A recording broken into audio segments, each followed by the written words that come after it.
હરે કૃષ્ણ. હરે કૃષ્ણ.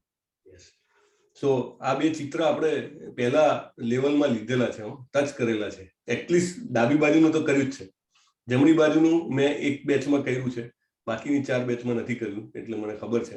પણ તમારામાંના કોઈને આ વ્યક્તિ કોણ છે અને આ ઘટના શું છે એ વિશે જો તમે કહી શકશો તો બહુ આનંદ થશે મને સાંભળવાનો. ઇવન ખોટું હોય તો પણ ચિંતા નહીં કરવાની. આ આપણો ક્લાસ નથી કે જ્યાં આગળ સાચા ખોટા બોલવાનો જેને કહેવાય કે રેન્કિંગ આપવામાં આવે છે. તમારું પાર્ટિસિપેશન જે છે એનાથી મને પણ આનંદ થાય કે આપણે બધા જે છીએ એ ભગવાન વિશે ચર્ચા કરી રહ્યા છીએ. તુષ્યંતી ચ રમંતી ચ, એટલે ભગવાનની વિશે આપણે વાતો કરીએ તો એનાથી આપણને તુષ્ટિ થાય, એટલે પાણી પીએ કેમ આપણને સંતોષ થાય, અને રમંતી છે એટલે આનંદ થાય. જય શ્રી માતાજી. ચૈતન્ય મહાપ્રભુ. હા, ચૈતન્ય મહાપ્રભુ છે એક ચિત્રમાં, રાઈટ. જમણી બાજુના ચિત્રમાં ચૈતન્ય મહાપ્રભુ છે, રાઈટ. હવે બે ચિત્રમાં એક કોમન પર્સનાલિટી છે, કોમન વ્યક્તિ છે, એમનું નામ સાંભળવું છે. બોલો બોલો અમિતા માતાજી. હરે કૃષ્ણ. બોલો. હરિદાસ ઠાકોર. હરિદાસ ઠાકુર. હરિ બોલ. Thank you very much. So with that Haridas Thakur, yes. 192 માળા કરતા ગુરુનાથ ફડકે પ્રભુ કહે છે હરે કૃષ્ણ પ્રભુ. બહુ આનંદ થયો. Thank you very much. So હા, 192 માળા કરતા આ જે ઘટના આપણે જોઈ હતી એ તમને ખ્યાલ છે? એમના ડાબી બાજુનું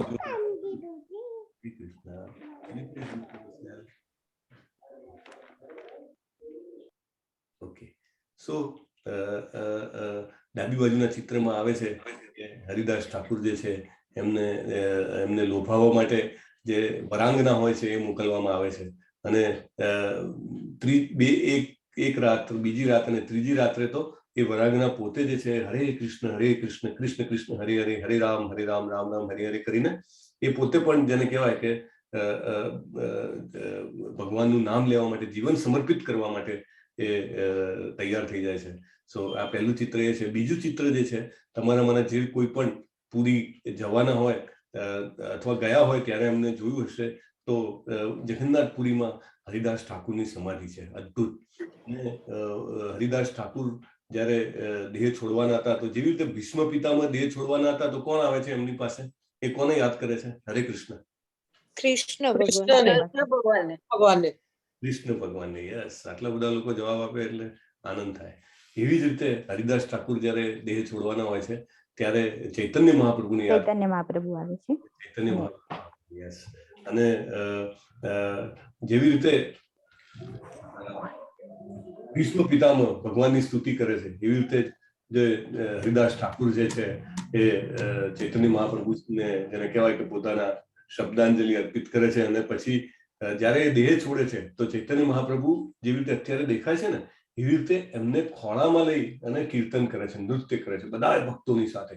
અદ્ભુત જેને કહેવાય કે એ જગ્યા છે. ત્યાં આગળ જે એક ઝાડ છે કે ચૈતન્ય મહાપ્રભુ જે છે એમને સ્થાપેલું ઝાડ છે. એમને જગન્નાથપુરીમાં જગન્નાથજીના દર્શન કરીને એમને કરેલું, એમને દાંતણ મળ્યું તો એ દાંતણ એમને ત્યાં વાયું તો એનું ઝાડ બન્યું. અને એ ઝાડ પછી એક દિવસ જે ત્યાંના લોકો હોય છે જગન્નાથપુરી મંદિરના, એ લોકો કહે કે રથ બનાવવા માટે ઝાડ જોઈએ છે, તેનું લેવા આવવા માંગતા હતા. તો એ લેવા આવતા હતા, મીનવાઇલ ઝાડનું જે બહારનું કવચ જ રહ્યું, અંદરનું ઝાડ આખું નાશ પામી ગયું. હજી પણ એ ઝાડ છે કે એને સિદ્ધ બકુલ કહેવામાં આવે છે. સિદ્ધ બકુલ એટલે વચ્ચેથી આખું પોલું અને આખું જે ઝાડ જે છે એ આખું એની ત્વચા છે. કઈ જગ્યાએ હતું પ્રભુજી? મંદિરની પાછળની સાઈડ હતું? ના, એ મેઇન મંદિરમાં નથી. તમારે સ્પેશિયલ રિક્ષા કરીને જવું પડે. સિદ્ધ બકુલ કહેવાય. ત્યાં આગળ તમારે જવાનું. એટલે તમે આમાં શું છે કે જયારે બી આપણે જઈએ ભક્તોની સાથે જઈએ, અથવા તો પછી જો ક્યારેક એવું બને અચાનક જવાનું થાય તો ભક્તો પાસેથી રેફરન્સ લઈ લેવાનું કે ક્યાં ક્યાં જવાનું છે. ત્યાં ચૈતન્ય મહાપ્રભુનું બી સ્થળ છે, અને ત્યાં આગળ આ સિદ્ધ બકુલ જગ્યા છે જ્યાં હરિદાસ ઠાકુર જે છે ત્યાં ભજન કરતા હતા. અને પછી એક બીજી જગ્યા છે જ્યાં એમની સમાધિ છે. એટલે આપણને આ ભક્તોના જીવનમાંથી જે ખબર પડે એવું ઉપદેશ જે છે એ રૂપ ગોસ્વામી આમાંથી આવે છે. શ્રી રાધા ગોવિંદના ચરણ કમળોમાં પ્રણામ કરી. અતિ સુંદર મનોહર મૂર્તિ છે એમની. અને હવે આપણે શરૂઆત કરીએ. તો 7મો જે શ્લોક છે, 7મા શ્લોકમાં આપણને કહેવામાં આવે છે કે ઉત્તમ ભક્તિના સ્થળ પર આવવા માટે આપણે સૌ પ્રથમ આપણી ચેતનાને હૃદયના અરીસાને આવરી લેતા ભૌતિક દૂષણથી શુદ્ધ કરવું જોઈએ. એક મિનિટ, લેટ મી મેક્સ. કોઈ હોસ્ટ બનવા તૈયાર છે તો હું એમને હોસ્ટ બનાવી દઉં, તો તમે થોડો મ્યુટ અનમ્યુટ નો કંટ્રોલ કરશો, કારણ કે અમુક લોકોથી વચ્ચે અનમ્યુટ થઈ જતું હોય છે. અને સો if somebody can help me in that. Mandeep પ્રભુ છે ને? યસ, હરે કૃષ્ણ. મનદીપ પ્રભુ જતા રહ્યા. હા છે ને, એમને હું કો હોસ્ટ બનાવું છું. 1 2 3 4 5. ઓકે, ઇઝ કો હોસ્ટ. ચાલો, ઓકે. તો ઉત્તમ ભક્તિના સ્તર પર આવવા માટે આપણી જે ભૌતિક દૂષણથી શુદ્ધ થવું જોઈએ, બરાબર? એ તો સામાન્ય વસ્તુ છે, એમાં કઈ મોટી વાત નથી. પણ એના માટે કરવાનું શું? તો દરરોજ કાળજીપૂર્વક, શબ્દ છે કાળજીપૂર્વક, હરે કૃષ્ણ મહામંત્રનો જપ કરવાનો. એનાથી શું થાય? ધીમે ધીમે અજ્ઞાનતાના કમળામાંથી આપણે સાજા થઈ જઈએ. અજ્ઞાનતા જે છે એને કમળા સાથે સરખાવી છે. આપણા જે ભૌતિક દૂષણો છે એને કમળાનો રોગ હોય, જોન્ડિસ, એની સાથે. અને કૃષ્ણના સેવક તરીકે આપણા આનંદી બંધાણી પદના જ્ઞાનને પુનર્જીવિત કરીએ. એટલે 7મા શ્લોકમાં આ વસ્તુ કહેવામાં આવે છે. સ્યાત કૃષ્ણ નામ ચરિતાદિ સીતાપ્ય વિદયા પિતો પતત રસનસ્ય નરોચિકાનું કિંત્વા દરાદમ દિનમ ખલુ સૈવ જુષ્ટા સ્વાદવી ક્રમાત ભવતી તદગર મૂલહંત્રી. જો આ શ્લોકમાં છે ને એક ઉદાહરણ આપવામાં આવ્યું છે, બહુ સરસ ઉદાહરણ છે, કે ભગવાન શ્રી કૃષ્ણ નામ, રૂપ, ગુણ, લીલા, આ બધું જે છે એ કેવું છે કે પેલા શેરડીનો જ્યુસ હોય ને, શેરડીનો જ્યુસ બધાએ પીધો છે, રાઈટ? શેરડીનો જ્યુસ જે છે એના જેટલો મીઠો હોય, એકદમ જેને કહેવાય ટેસ્ટી હોય.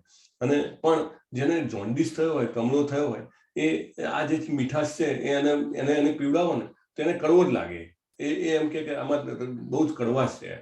બીજા બધાને મીઠાશ લાગે, એને ન લાગે, બરાબર? પછી જેમ એ પીતો જાય એમ એકચ્યુઅલી એ એનું ઓસણ છે, એ એની દવા છે, કમળાની દવા છે કે શેરડીનો રસ.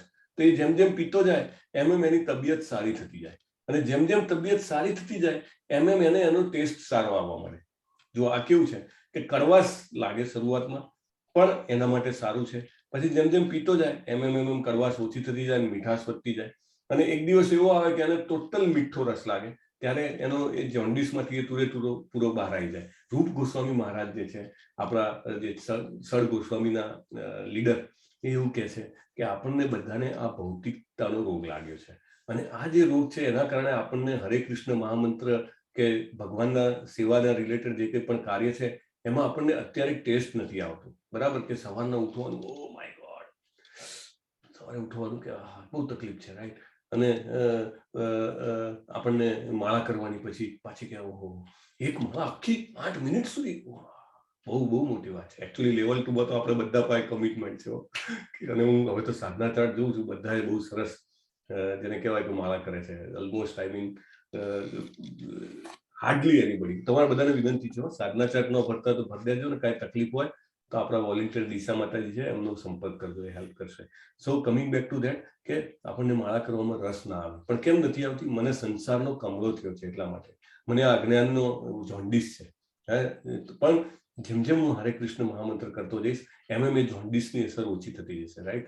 અને પછી ધીમે મારો ટેસ્ટ વધતો જશે. જેમ મારો ટેસ્ટ વધતો જાય તો પ્રભુપાદ એવું લખે છે, it is a sign, indication છે, રાઈટ?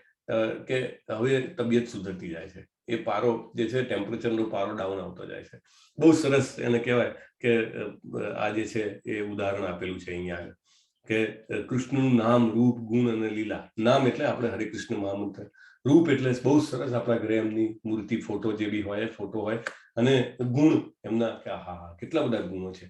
ભગવાન સળ ઐશ્વર્યપૂર્ણ છે, રાઈટ? અને એમની ક્વોલિટીઝ જે છે 64 ક્વોલિટીઝ, 64 એમના અલગ ગુણ છે.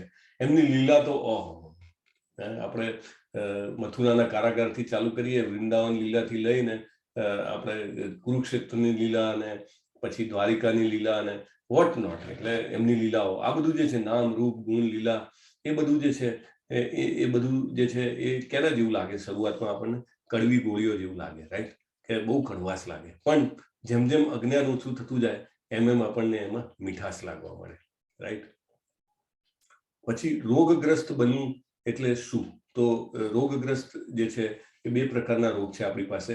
એક આપણો પર્સનલ રોગ, રાઈટ? પર્સનલ રોગ એટલે કે મારા એકલામાં જ જે રોગ છે. હરે કૃષ્ણ, તમે બધા સાથે છો ને? હરે કૃષ્ણ. હરે કૃષ્ણ હરે હરે કૃષ્ણ હરે પ્રભુ કૃષ્ણ હરે કૃષ્ણ. હરે કૃષ્ણ હરે કૃષ્ણ. Yes, thank you. હરે કૃષ્ણ. તમારું સાંભળવામાં એકદમ તલ્લીન થઈ જાય. હરી બોલે એવું જ હોય. સો આપણા પોતામાં એક રોગ છે અને એક આપણા બધા સાથે, એટલે કે આપણો સમાજ, આપણું શહેર અથવા આપણું ગામ અને આપણો દેશ અને માનવતા, એ બધામાં ટોટાલિટીમાં પણ એક રોગ છે. તો આપણામાં જે રોગ છે એ શું છે કે આપણે કૃષ્ણની વિસ્મૃતિ થઈ છે. એટલે આપણને ભગવાન જે છે એ યાદ નથી આવતા, અથવા તો આપણે યાદ કરવા નથી માંગતા. અને આપણે શું કરીએ છીએ, સોલ્યુશન બધા નવા લાવીએ કે ઓકે, ગરમીનું સોલ્યુશન શું, તો કે ઇલેક્ટ્રિસિટી, પંખો ચાલુ કરો. પછી હજી બી ગરમીનું સોલ્યુશન નથી તો એસી લગાવો. જાતના આપણે સોલ્યુશન કાઢવા મળીએ. પછી સડનલી ખબર પડે કે કોલસાની ખાણોમાં કોલસો ઓછો થઈ રહ્યો છે, ઇલેક્ટ્રિસિટીની શોર્ટેજ થવાની છે, રાઈટ. હાઇડ્રોજનની નવી ઇકોનોમી આવી રહી છે, $30 બિલિયન એમાં ઇન્વેસ્ટમેન્ટ થવાનું છે નેક્સ્ટ 25 યર્સમાં, એવું આપણા ગવર્મેન્ટે એનાઉન્સ કર્યું છે. કેમ, તો કે ડિપેન્ડન્સી, એક તો કોલસા ઉપર ડિપેન્ડન્સી, બહારથી આવતા ક્રૂડ ઓઇલ પર ડિપેન્ડન્સી, તો કે ધીમે ધીમે કરીને આપણે સેલ્ફ સફિશિયન્ટ થઈ જાવ. પણ આપણે જેમ જેમ સોલ્યુશન શોધતા જઈએ છીએ એની પ્રોબ્લેમ્સ નવા ને નવા આવતા જાય છે. સામૂહિક રીતે શું આપણામાં ઇસ્યુ છે કે આપણા જે લીડર્સ છે ને એ મોસ્ટ ઓફ મટીરિયલિસ્ટ લીડર છે. મટીરિયલિસ્ટ એટલે ભૌતિકવાદી, કે એમને પણ એવું જ છે કે સોલ્યુશન જે છે એ આપણે પ્રોબ્લેમના, જે અહીંયા આગળ જે નાના પેલા ક્વિક ફિક્સ કહેવાય ને, આગ લાગે એટલે પાણી છાંટી દો એટલે પ્રોબ્લેમ સોલ્વ થઈ જાય, ગરીબી ઓછી કરી નાખો. પછી કોરોના આવે છે, હવે ઓમ્નિકોન છે ને નવું નામ, અહીંયા ડોક્ટર સાહેબ કોઈ ગયા, હા, આપણા જિગ્નેશ પ્રભુ, ઓમિક્રોન. અચ્છા. તો ઓમિક્રોન આવે છે. તો મેં આજે જોયું કે મુંબઈમાં ઇમરજન્સી લેવલની તૈયારીઓ કરી રહ્યા છે, રાઈટ. સો આવું બધું આપણે કરીએ જ્યાં ક્વિક ફિક્સ, એટલે એક સાધ્યતા તેર તૂટે એવું કહેવાય ને. અહીંયા ફાટ્યું તો અહીંયા તીગડું મારો, અહીંયા ફાટ્યું તો અહીંયા. પણ આપણે જે મેઇન આપણો ઇસ્યુ છે, જન્મ મૃત્યુ જરા અને વ્યાધિ, એના ઉપર આપણા લીડર્સ જે છે કદી ફોકસ નથી કરતા. કારણ કે એમને ખબર છે કે આ કડવી દવા જે શરૂઆતમાં કડવી લાગે, ખવડાવીશું તો લોકો આપણને માનશે નહીં. એટલે આપણા જે નેતાઓ છે, આપણા જે આઇડલ્સ છે, કોણ છે? પોલિટિકલ લીડર્સ, અથવા તો ફિલ્મના અભિનેતાઓ, અથવા તો જેને કહેવાય કે કોઈ પણ ફલાણા દીકરા ક્ષેત્રમાં કંઈક એચીવ કર્યું. Okay, achievement is okay, great, we respect industrialist XYZ જે બી છે, but who could be the leader, right leader, right. દાખલા તરીકે હું તમને જસ્ટ એક દાખલો આપું, નામાનિષ્ઠા પ્રભુ, રાઈટ. તો he is considered to be leader. 5-6 lakh લોકોને, હવે તો એવું કે છે almost we are touching 10 lakh, 1 million people. We have Jai Pataka Swami Guru Maharaj, right? Lakhs of people. We have Srila Prabhupada. Oh my God. હજી પણ આપણને બધાને ઝંઝોળી રહ્યા છે કે આ પ્રોબ્લેમ્સ નથી ભાઈ, તમારો પ્રોબ્લેમ બીજો છે, રાઈટ. સો એ રીતે આપણને બધાને એ ઝંઝોળી રહ્યા છે. મારી સ્ક્રીન દેખાય છે ને? હા પ્રભુજી. સો આપણા નેતાઓ આવા છે અને એ લોકો શું કરે છે, એ આપણને ભગવાન જોડે નથી લઈ જતા. એ આપણને એવું નથી કહેતા ભગવાનના શરણે જાઓ. અને ઇન કેસ આપણે જો એવો પ્રયત્ન કરીએ ને, તો આપણા જ કુટુંબના, અથવા તો આપણા જ સમાજના, અથવા આપણા જ દેશના લોકો જે છે એ ઘણીવાર વિરોધ કરતા હોય છે, રાઈટ. પ્રભુપાદે અહીંયા આગળ 70 વર્ષ સુધી મહેનત કરી. He could not succeed because people were not ready. અમેરિકામાં ગયા તુરંત જ, જેને કહેવાય કે people were ready actually. So basically એવું નથી કહેતા કે અમેરિકા વાળા સારા છે, આપણા લોકો ખોટા છે. That is not the case. પણ કેસ એવો છે કે જે ભગવાનની પાસે જાય છે એનો લોકો વિરોધ કરતા હોય છે, એને હેલ્પ કરવા કરતા એનો ઓપોઝિશન કરતા હોય છે. એના કારણે એક સામૂહિક આપણો બી આ પ્રોબ્લેમ છે. અને ભગવાને 7મા અધ્યાયના 15મા શ્લોકમાં કેવું કીધું છે? નમામ દુષ્કૃતિનો મૂઢા પ્રપદ્યંતે નરાધમા માયા અપ્યત જ્ઞાના આસુરમ ભાવમાં શ્રીતા. 4 પ્રકારના લોકો એમની પાસે આવતા નથી. કેવા? દુષ્કૃતિનો, એટલે જેના કામ જે છે એ ખરાબ છે, બરાબર. મૂઢા એટલે ગધેડા જેવા. પ્રભુપાદ એનું ઉદાહરણ એસ સાથે આપે ભગવદ્ ગીતામાં. ગધેડો આખો દિવસ સવારથી સાંજ સુધી પેલું જેને કહેવાય ને કે લોડ લઈને કામ કરે. શું કામ? તો કે હાથ પડે ને માલિક મને ખાવા જવા દેશે. અરે ભાઈ, પ્રભુપાદ લખે છે કે બહાર એ તને જ્યાં ખાવા મોકલે છે ને એ તો ખુલ્લું છે, તું ગમે ત્યારે જઈને ખાઈ શકે છે. એટલે મોટા ભાગના એવું લોકો કે મારી પાસે તો ટાઈમ નથી, કે ટાઈમ નથી. તમે એક માળા કરો ને, આપણે 2 હાથ જોડીને વિનંતી કરીએ. ઇવન લેવલ 1માં પણ almost, I mean after 4 chapter 3 or 4 chapters we just pray કે અમારે આ કોર્સની કોઈ ફી નથી રાખી, બરાબર, ઇવન 2, 3, 4 કોઈની ફી નથી રાખી. એક જ વિનંતી છે અમારી, તમે એક માળા કરો, બરાબર. જે બી કરતા હોય બીજું સાથે ચાલુ રાખો, કાંઈ છોડવાનું નથી. ઇનફેક્ટ તમે ખાતા પીતા કાંઈ પણ હો, તમે કાંઈ પણ બીજું કાંઈ યજન કરતા હો, ભજન કરતા હો, કન્ટિન્યુ થાય, બટ એડ હરે કૃષ્ણ મહામંત્ર. Still they don't do. કા માળા ટાઈમ નથી કે મારી પાસે. એટલે પ્રભુપાદે એને મૂડ કયા છે. મૂડ એટલે કે તમે જેની જરૂર નથી એની પાછળ ઊંધા પડીને કામ કરો છો, જેની જરૂર છે એના માટે તમે 7 મિનિટનો સમય ન કાઢી શકો, right? It is very important. આપણે લેવલ 2 માં આવ્યા તો એક માળા આપણે કમિટમેન્ટ લઈએ છીએ, રાઈટ? લેવલ 2 થી લેવલ 3 માં જઈએ તો 2 કમિટમેન્ટ લઈએ છીએ, એકના બદલે 4 માળા. અને બીજું ઇમ્પોર્ટન્ટ પોઈન્ટ ઇઝ કે નો મીટ ઇટિંગ, માંસાહાર ન હોવું જોઈએ. That is the 2 commitments we require to. કારણ કે આ પોઈન્ટ આવ્યો એટલે મને થયું કે કહી દઉં એ સારું છે, કારણ કે 1 મહિના પછી અગેન ઘણા બધા લોકો આપણામાંથી લેવલ 3 માં ટ્રાન્સફર થશે. સો ધીઝ આર ધ 2 કમિટમેન્ટ્સ. પણ મોટા ભાગે આપણે સમય નથીની ફરિયાદ કરીએ છીએ. અને તમે જુઓ અત્યારે ધીરે ધીરે, હમણાં અમારે ગ્રુપ બનાવ્યું 16 માળા કરતા આપણા ગુજરાતીના બેચમાંથી. હવે જૂન, જુલાઈ, ઓગસ્ટ, સપ્ટેમ્બર, ઓક્ટોબર, નવેમ્બર, સો 6 બેચ. અને વી હેવ ઓલમોસ્ટ કેટલા 16 કે 17 જણા છે કે જે રેગ્યુલર 16 માળા કરે છે, રેગ્યુલર. એમના સાધના ચાર્ટમાંથી ખબર પડે. સો એમને ટાઈમ નીકળે છે તો કેવી રીતે જિજ્ઞેશ પ્રભુ છે, he is also doctor, OPD કરતા હોય છે, રાઈટ? આ ઘણા બધા તો ગૃહિણી છે, કેટલું બધું ટાઈટ હોય, ગૃહિણી પ્લસ જોબ કરતા હોય, રાઈટ? એમને તો કામે કરવાનું, ઘરનું સંભાળવાનું, છતાંય સમય કાઢે છે. સો ધીમે ધીમે નીકળશે. એક માળા બહુ મહત્વની છે. બીજા લેવલમાં એક માળાનું આપણે કમિટમેન્ટ લઈએ છીએ. Kindly do that. મૂઢા નહીં બનવાનું આપણે, આ એસ કેટેગરીમાં નહીં જવાનું. પછી નરાધમા. નરાધમા એટલે મનુષ્યોમાં અધમ લોકો, રાઈટ? એના સાથે આપણે જગાઈ મતાઈનો દાખલા સાથે કમ્પેર કરવામાં આવે છે. નરાધમા એટલે એ લોકો જે છે એ લોકો તો એમ માને છે કે ભગવાન છે જ નહીં, રાઈટ?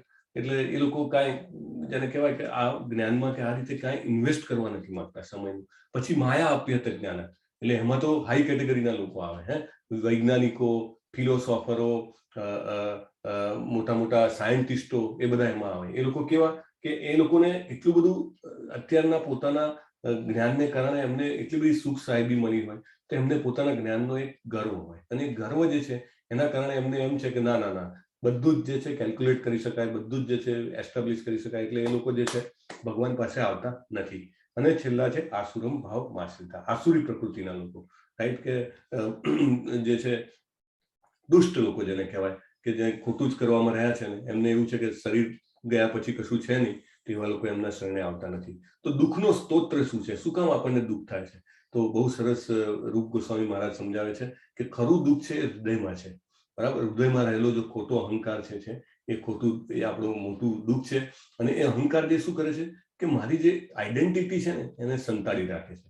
મારી આઈડેન્ટિટી શું છે? મારી આઈડેન્ટિટી છે કે હું એક આત્મા છું, બરાબર? આપણે બીજા અધ્યાયમાં જોયું હતું. અને આત્મા શું છે? આત્મા જે છે એ ભગવાનનો અંશ છે. અને અંશ હોવાના કારણે એની જે હંમેશાની પોઝિશન શું છે? એઝ અ સર્વન્ટ, કે મારે સેવા કરવાની છે ભગવાનની કોઈ પણ રીતે, રાઈટ?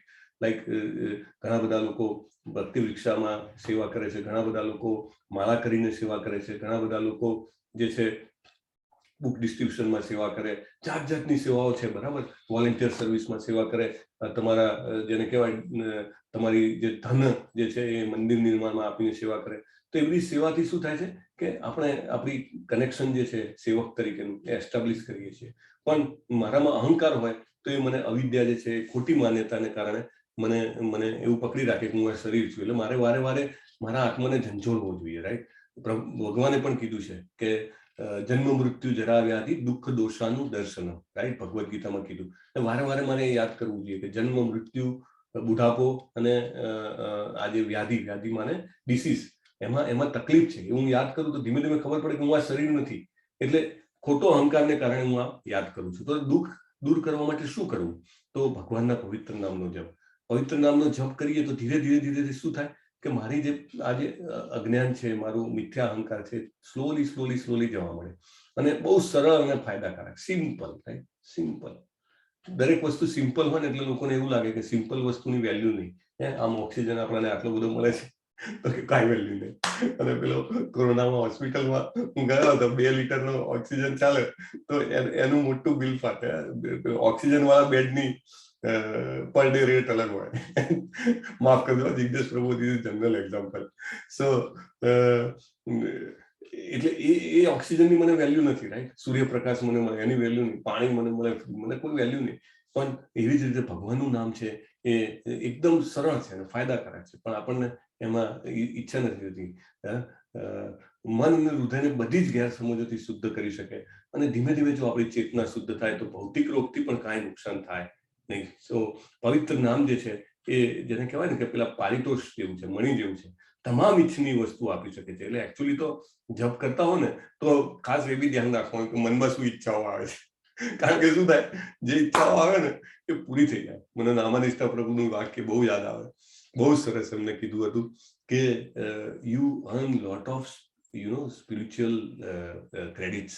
એટલે આપણું એકાઉન્ટ છે ને ભરાતું જાય અને પછી તમારે જેવી તેવી ઈચ્છાઓ નહીં કરવાની, નહીં તો છે ને ફટાફટ ઈચ્છાઓ પૂરી થતી જાય. એટલે પેલી એકાઉન્ટ છે ને ખાલી થતું જાય. ઈચ્છા એક જ રાખવાની કે હે કૃષ્ણજી, હે રાધા માધવ, તમારા ચરણ કમળોમાં મને શુદ્ધ ભક્તિ આપો.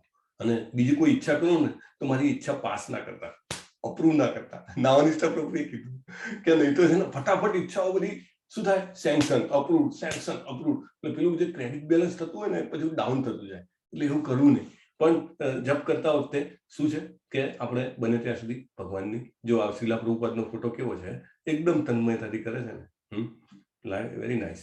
સો જપના 3 તબક્કા છે એ અહીંયા આગળ બતાવવામાં આવે છે. પ્રભુપાદ જુઓ, આચાર્ય જયારે એનું અનુવાદ કરે ને તો એ આખું આપણને એનો બેકગ્રાઉન્ડ આપી દે. તો જપના 3 તબક્કા. હરે કૃષ્ણ, તમે બધા છો ને? હરે કૃષ્ણ. હરે કૃષ્ણ. હરે કૃષ્ણ પ્રભુજી. હરે કૃષ્ણ. હરે કૃષ્ણ પ્રભુ. સાંભળીએ છીએ એટલે તમને એવું લાગે. હરે કૃષ્ણ પ્રભુજી. હરે કૃષ્ણ, હરે કૃષ્ણ. આ છે ને બહુ ઇમ્પોર્ટન્ટ પોઈન્ટ છે જાણવાનો. હજી સુધી આવ્યો નથી, બરાબર? અને હવે આગળ જવા માટે બહુ મહત્વનો મુદ્દો છે. તમે ક્યાંય જાઓ ને તો તમને આ 3 તબક્કા ખબર હોવા જોઈએ. કેમ? તો તમે બધા એક માળા કરો છો મિનિમમ, રાઈટ? અને માળા કરતા હોઈએ તો નામ જપના જે 3 તબક્કા હોય એ આપણને ખબર હોવા જોઈએ. તો સૌથી પહેલો તબક્કો જે છે એને કયા તબક્કા તરીકે કમ્પેર કર્યો છે શીલા પ્રભુપાદે? કે રાતનું અંધારું હોય અને સૂર્યોદય થવાનું હોય, એ બેની વચ્ચેનો કેવો ટાઈમ હોય કે થોડું પ્રકાશના કિરણો આવતા હોય, બરાબર? ભાખોડિયું શું કહેવાય, શોભા માતાજીની યાદ હશે, શિક્ષક છે ને, સવારનું ભાખોડિયું શું કહેવાય? ઓકે, સવારના ઉષા, ચાલો ઉષા કિરણો નીકળતા હોય તો કેવું હોય? એવું જે છે એ પહેલો તબક્કો છે. એ તબક્કાને નામ અપરાધ કહેવામાં આવે છે. એને કહેવાય ચેન્ટિંગ વિથ ઓફેન્સ. નામ અપરાધ, નામ અપરાધ છે આ તબક્કો. અને એ દરમિયાન એટલે આપણે બધા જે કરીએ છીએ મોટે ભાગે, ભલે ઘણા ટાઈમથી કરતા હોઈએ અથવા ઘણા વધારે કરતા હોઈએ, મોટે ભાગે આપણે જે કરતા હોઈએ એને નામ અપરાધ કહેવાય. એટલે આપણે તો ડરી જઈએ, અરે બાપરે આ તો શું, તમે એમ કહો છો કે નામ કરવામાં હું અપરાધ કરી રહ્યો છું, તો પછી હું નામ જ ના લઉં ને. ન રહેગા બાંસ ન બજેગી બાંસુરી, રાઈટ? મારા નામમાં અપરાધ થાય છે તો અપરાધનું તો મને પાપ લાગે, તો પાપ લાગે તો હું શું કામ કરું, રાઈટ? એટલે મોટે ભાગે આપણી જે પેલી નેચરલ ટેન્ડન્સી, જે પેલું નાનપણથી આપણે ખોટું બધું સાંભળ્યું હોય ને કે આમ કરો તો આમ પાપ થાય, આમ થાય, આમ થાય. પણ આમાં પ્રભુપાદ પાછું આમાં એક બીજું મેઇન વસ્તુ કહે છે. નામ અપરાધનું સોલ્યુશન શું છે ખબર છે? નામ લીધા કરવું. Problem is the solution. નામ અપરાધ, 10 નામ અપરાધ આગળ આવશે આપણને. તો એ નામ અપરાધનું સ્ટેજ છે આપણું બધાનું. તો નામ અપરાધ છે એ સ્ટાર્ટિંગનો તબક્કો છે કે આપણે કરતા હોઈએ ને તો 10 પ્રકારના અલગ અલગ એના ઓફેન્સીસ જે છે થતા હોય છે. પદ્મ પુરાણમાં બ્રહ્મખંડમાં 25.15 થી 18 એટલામાં આ જે 10 નામ અપરાધ આપેલા છે. ઇસ્કોનમાં તમે કે સવારના મંગલ આરતીમાં કે એમાં તો બધું પતી જાય ત્યારે શિક્ષાષ્ટકમ પછી 10 નામ અપરાધ બોલી અને પછી જપ ચાલુ કરે એ લોકો. એટલે શું કે યાદ રહે કે આ અપરાધ ન થવા જોઈએ એટલા માટે. પણ આપણા બધાનો તબક્કો આ છે. એટલે ડોન્ટ વરી, તમને જાણ માટે અત્યારે કહેવામાં આવે છે. સો એના માટે તમને નોલેજ આનું હોવું જોઈએ. અને તમે બધા પુસ્તક લેશો અને વાંચશો એટલે તમને પાછું વધારે ખબર પડશે. તો નામ અપરાધ તબક્કામાંથી નેક્સ્ટ સ્ટેજ જે છે ને એ સૂર્યોદયથી સૂર્યના કિરણો આમ પેલો તડકો આવે ને એ ત્યાં સુધીનો સમય છે. અને આ જે તબક્કો જે છે ને એ બહુ મસ્ત તબક્કો છે. એમાં જે છે ટોટલ ક્લિનિંગ ચાલુ થઈ જાય આપણું, ટોટલ ક્લિનિંગ. અને નામાભાસમાં પણ આવે ને તો પણ જેને કહેવાય ને કે it is very very very very high stage. એમાં શું છે કે કન્ટિન્યુઅસ શુદ્ધ નામ ના હોય, પણ વચ્ચે વચ્ચે શુદ્ધ નામ જે છે એની માત્રા જે છે વધતી જતી હોય, right. So it is a very very good position. જો નામાભાસ સુધી પણ માણસ પહોંચે તે અરુણોદય, હા, અમિત સોલંકી પ્રભુ લખ્યું છે અરુણોદય, યસ. સો અરુણોદયથી લઈને પછી પેલો પ્રારંભિક તડકો આવે ત્યાં સુધીની જે અવસ્થા છે એ નામ અભાસ કહેવાય. અને એ તબક્કો પણ મળે ને તો એવું કહે છે કે the person will not come back. He will not come back to birth, death, old age and disease. જન્મ, મૃત્યુ, જરાવાદીમાં નહીં આવે. That is next step. અને જ્યારે કન્ટિન્યુઅસ શુદ્ધ નામ આવે, હરે કૃષ્ણ કૃષ્ણ કૃષ્ણ હરે હરે, હરે રામ રામ રામ હરે હરે, પ્રભુપાદ કરતા હતા એ. તો એ જે છે શુદ્ધ નામ અવસ્થા, ધેટ ઇઝ ટોપ મોસ્ટ. તો આ 3 અવસ્થા છે, બરાબર. નામ અપરાધ, નામ આભાસ, શુદ્ધ નામ. આપણે જે કરતા હોઈએ છીએ એ નામ અપરાધમાં આવે છે, પણ આપણે જેમ જેમ આપણે કરતા જઈએ તો આપણે નામ આભાસ તરફ આગળ વધી રહ્યા છીએ. એટલે સ્વાભાવિક રીતે જો અંધારું હોય અને સૂર્યોદય થાય એવું લાગતું હોય તો ચોક્કસ તમને ખબર છે કે થોડા વારમાં સૂર્ય દેખાવાનો જ છે. એટલે એ હોંસલા સાથે આપણે આગળ વધવાનું. એવું નહીં કે નામ અપરાધ થાય છે નહીં કરવાનું, પણ વી હેવ ટુ ગો હેડ. માયા જે છે એ માયાનું શત્રુ કોણ છે? માયા એટલે આપણને જે લોભાવે છે. We will go up to 7:25 mostly. So, કારણ કે this is last stage and a very important stage. We started somewhat late, just for your information. And please be there. It's wonderful, very important information. બરાબર. તો માયા જે છે એ જપને લક્ષ બનાવે. કારણ કે જેમ જપ કરતા જઈએ ને એમ માયા આપણાથી દૂર ભાગે. આપણને ધીમે ધીમે રિયલાઇઝેશન વધતું જાય. આ બધું કશું કહેવાની કે ચિતરવાની વાત જ નથી. બધાની પોતપોતાની વાત છે. સરસ સરસ મેસેજો મને આવતા હોય ઘણી બધી વાર. તમારા બધામાંથી અમુક લોકો લખતા હોય અને આપણે વાંચીએ ને તો આપણને આમ ગદગદ થઈ જવાય. હા, બહુ સરસ. એ અંદરથી જ રિયલાઇઝેશન થાય, આપણને અંદરથી જ પ્રેરણા મળે. પણ માયા જે છે એ હંમેશા ટ્રાય કરે, અરે યાર આ જપ કરો છો, તમે શું કરો છો? લાવો જરા મોબાઈલ જોઈ લો, સવારના મેસેજ કંઈક વ્યવસ્થિત તમારે આવ્યા હોય, જવાબ આપવો પડે ફટાફટ. પછી જપ કરતા હોય ને એમ થાય કે ટીવી ચાલુ કરો કે કંઈક આજે ઓમિક્રોન જે બી છે એનું શું સ્ટેટસ છે જરા જોઈ લઈએ, રાઈટ. અને ઘણાના ઘરમાં, મોટા ભાગના ઘરમાં ન્યૂઝપેપર આવતું હોય, હા, ફ્રન્ટ પેજના જરા જોઈ લે, હરે કૃષ્ણ કૃષ્ણ કૃષ્ણ હરે હરે રામ.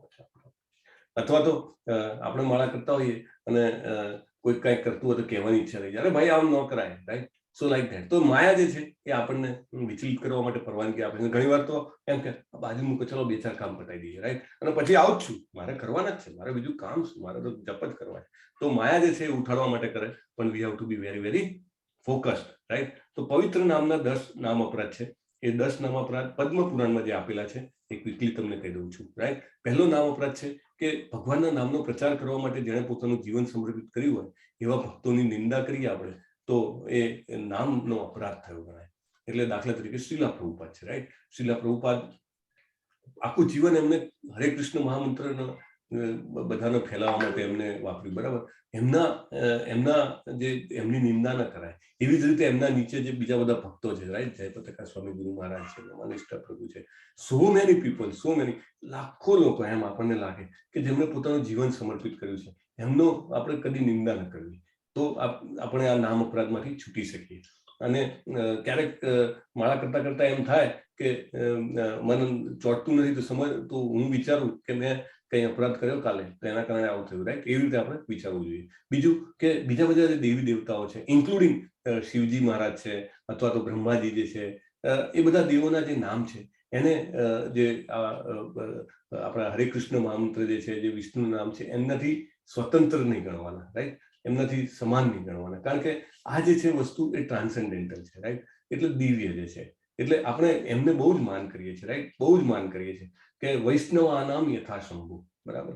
શિવજી વૈષ્ણવમાં સર્વશ્રેષ્ઠ છે, રાઈટ.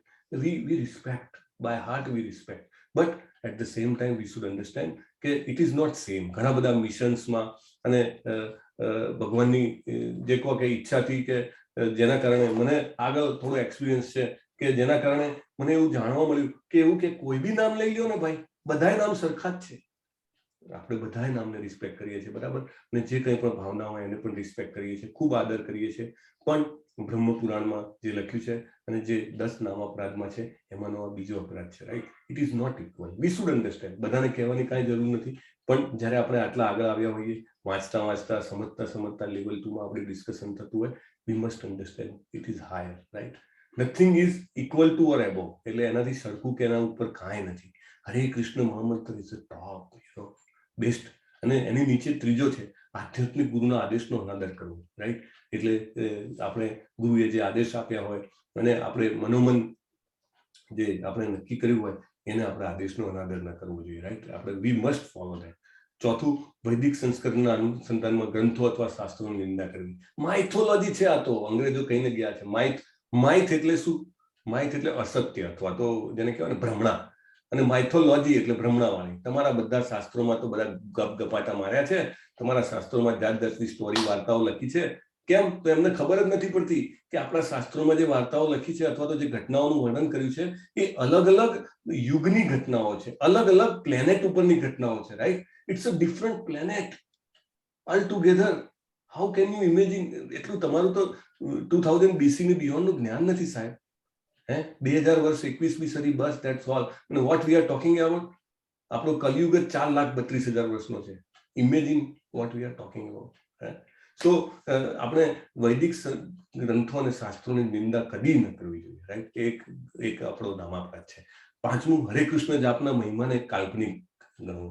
કે આ બધા કહે છે ને પણ એ તો ઇમેજિનેશન છે. અરે ઇમેજિનેશન ગણો એ તો પાપ થઈ ગયું. We should never consider, right? So that is very important. આટલા જેને કહેવાય કે મહાન જે કૃષ્ણજી પોતે ચૈતન્ય મહાપ્રભુ બનીને આપણને આપવા આવ્યા, તો એની જે મહાનતા જે છે એને આપણે કલ્પના ન ગણવી જોઈએ. છઠ્ઠું, પવિત્ર નામના કેટલાક અર્થઘટન આપવા, એટલે એનું મિનિંગ કાઢવા, દેટ ઇઝ નોટ ઓકે.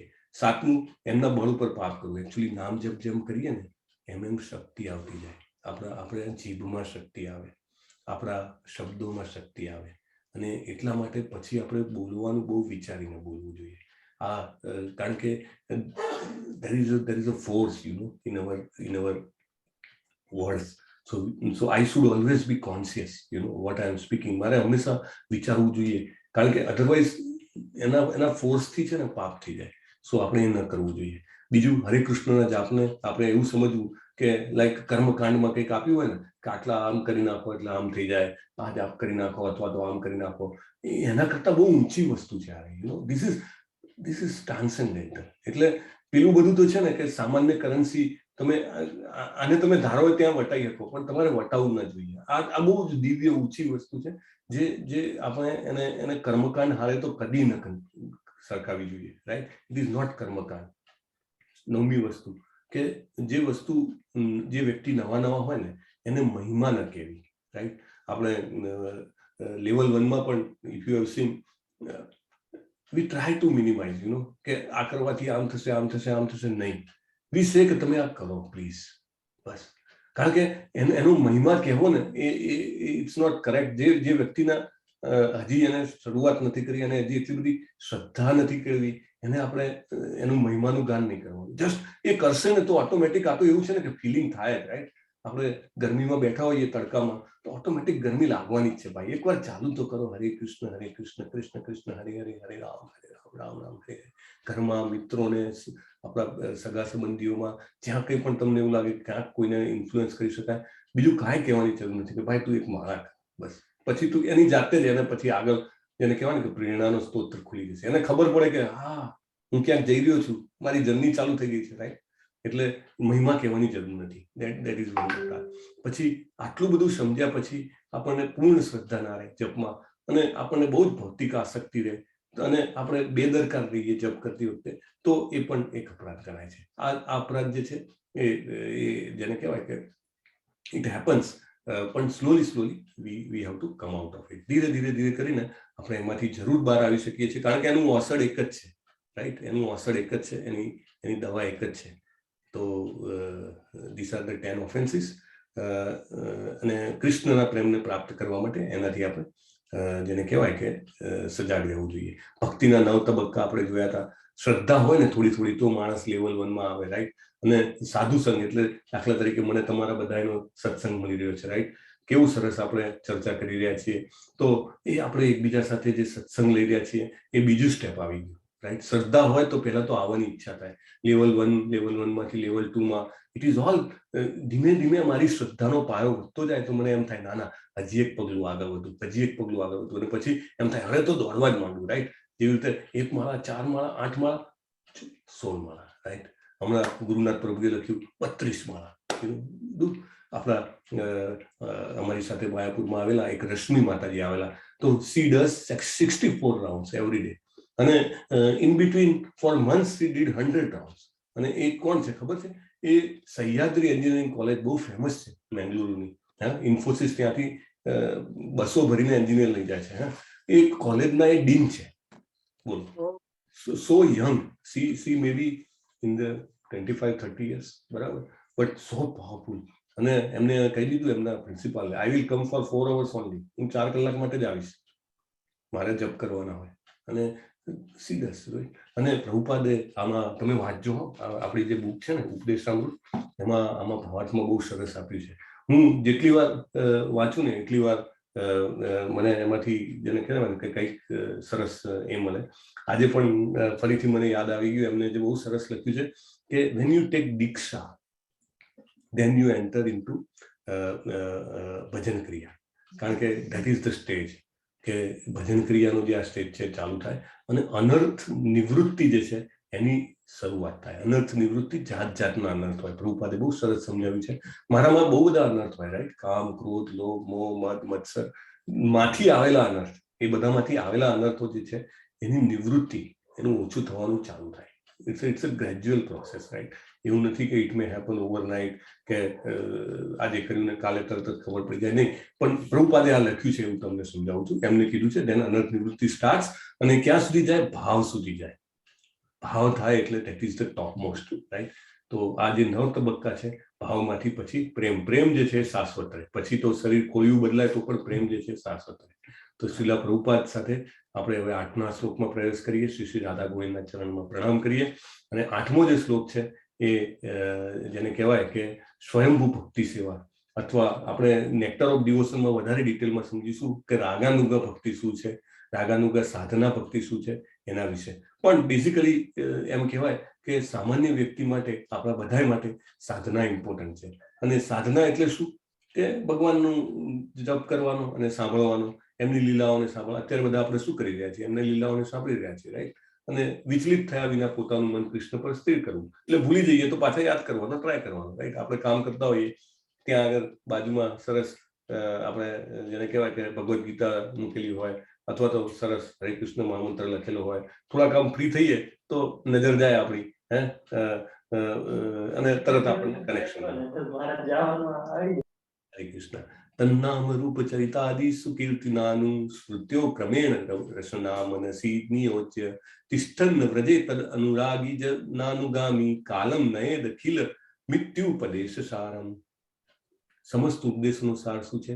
કે આપણે 24 કલાક, હવે કોઈ એમ કે અરે આ તો કઈ પોસિબલ છે, 24 કલાક તમે શું વાત કરો, મારે તો 7-8 મિનિટ જપ માળા લઈને બેસવાનું મને તકલીફ પડે છે. હા, ઓલ રાઈટ, આપણે એક પ્રોગ્રેસમાં છીએ, right? Step by step. So it is a stage which will come. ધીમે ધીમે આવે આપણામાં, અને ધીમે ધીમે શું આવે? ભગવાનના નામ, ગુણ, રૂપ, લીલા કીર્તન કરવામાં આપણે જોડાઈ શકીએ. આપણી જીભ જોડાય એટલે આપણું મન જોડાય. અને પછી પ્રભુપાદ શું કહે છે, એનું સરસ જે રૂપ ગોસ્વામી વર્ણન કર્યું છે, આ બધું કરીને શું કરવાનું? તો કે ગોલોક વૃંદાવન ધામમાં નિવાસ કરવાનો. હવે પછીના જે 3 શ્લોકો આવશે ને, 8 પછીના, એ યાત્રા માટેના શ્લોક છે. આપણે જે વૃંદાવન યાત્રા જવાની છે ને, એના વિશે કેવી રીતે યાત્રા કરવી, એ પહેલા આપણી કોન્શિયસનેસને કેવી રીતે બનાવવી, રૂપ ગોસ્વામી મહારાજ પાસેથી આપણે જાણીશું. પણ ઇન નટસેલ 8મા શ્લોકમાં એવું કીધું છે કે આપણે ભગવાનના ધામમાં નિવાસ કરવો જોઈએ. અને નિવાસ કરીને શું કરવાનું? ખાલી ત્યાં જઈને અહીંયા જેમ રહીએ છીએ એમ રહેવાનું, ખાઓ પીવો મજા કરો? ના, ધામમાં જઈ અને ભક્તના માર્ગદર્શન હેઠળ, એટલે કોઈ આપણે સાચો વ્યક્તિ મળે એના ગાઈડન્સમાં, બરાબર, અને કૃષ્ણની સેવા કરવાની, ભક્તોના પગલે ચાલવાનું, અને that is the right way of living, એવું કહે છે. પણ આગળ આપણે બધી સૂચનાઓ સાંભળ્યું ને, વાચો વેગમ મને સક્રોધ વેગમ જીવા વેગમ ઉદરોપસ્થ વેગમ એતાની વેગાની વિચેત ધીરા સર્વામ અપિમામ પૃથ્વીમ શિષ્યાત. આ બધી સૂચનાઓ હતી, રાઈટ? તો એનાથી મન ઉપર કેમ કાબુ કરવું, અને કેમ નિયંત્રિત કરવું, અને કેવી રીતે પૂર્ણતા મેળવવી, એની ઉપર હતું, બરાબર? અને મનને આપણે કેવી રીતે કંટ્રોલમાં રાખવું એનું પણ હતું કે મન જો આપણો શત્રુ હોય અથવા મિત્ર હોય આપણે જોયું હતું ભગવદ્ ગીતામાં, રાઈટ. પણ પ્રભુપાદ અહીંયા સમજાવે છે કે આ બધી પ્રોસેસ શેના માટે છે. અહીંયા આગળ એવું લખ્યું કે કૃષ્ણને યાદ કરવા, ભગવાનના ધામમાં રહેવું. હવે આપણને એવું થાય કે ધામ તો આ દુનિયામાં હોય નહીં ભાઈ, બરાબર. કારણ કે અહીંયા આગળ તો હું જાઉં છું તો મને દેખાય છે એક ધામ અપરાધ નામની એક વસ્તુ છે. હું જાઉં મથુરામાં જવું, વૃંદાવનમાં જવું, અરે આ ગટરો બહુ ખુલ્લી છે, બહુ વાસ મારે છે. અહીંયા માણસો બહુ ગાળો બોલે છે. અરે પેલો વ્યક્તિ તો જુઓ કે એ સાધુ છે પણ એના વર્તનમાં સાધુતા દેખાય. આ બધું આપણે જે કરીએ ધીરે ધીરે શું થાય કે મીન્સ નેગેટિવ. ધામ જે છે, ધામમાં જવાનું આપણને કીધું છે, તો ધામ જે છે આગળ આપણે જોઈશું. ધામ અહીંયા જ છે, રાઈટ. અને આપણે આખું જીવન જો ભગવાનને યાદ કરતા રહીશું તો આપણે જ્યાં હોઈશું તે જગ્યા પણ આપણી ધામ બનતી જાય. આમાં આપણે પ્રભુપાદે લખ્યું છે કે ક્યાંય કશું છોડવાનું જરૂર નથી, પણ જ્યાં રહો ત્યાં આગળ તમે ભગવાનને યાદ કરો તો ધેટ પ્લેસ, તમે ત્યાં રોજ કરતા હો જાઓ એ જગ્યાએ તમે જુઓ, ત્યાં જાઓ એટલે તરત જ તમને કૃષ્ણની યાદ આવે.